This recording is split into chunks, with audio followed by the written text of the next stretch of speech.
I'm curious how Palestinians are feeling right now because the future remains so uncertain. I know no people are a monolith, but when you're looking at what they want to see as the future of Gaza, really, what do they want right now? And do you think their voices are being heard?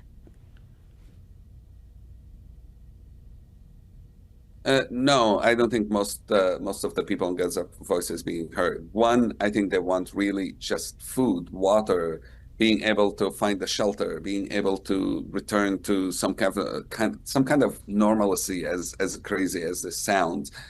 That's the first thing they want. They don't want internal fighting between Palestinians, between Hamas and Fatah and Jabha and all these different groups. They want just really peace of mind, and they don't want to fight against anybody. They don't want to fight against Israel. They don't want to fight against for whatever, Iran, Egypt, any of that.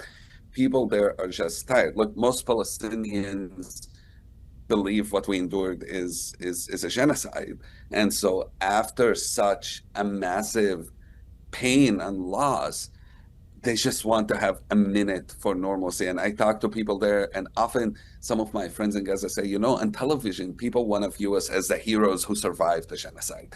And they're like, we don't want to be that. We want to have a normal life. We don't want to be the symbol of what people think, oh, look at the resilience. And yes, there is so much resilience. And as a Palestinian, I look at it and I'm like, wow, what my friends have endured there is something I can't even imagine. But they're like, can you let us just be a symbol of being a human, just being able to eat, being able to drink, being able to have shelter, and being able, obviously, to have freedom and liberation, and just a normal life. This is what vast majority of people in Gaza want, and especially now.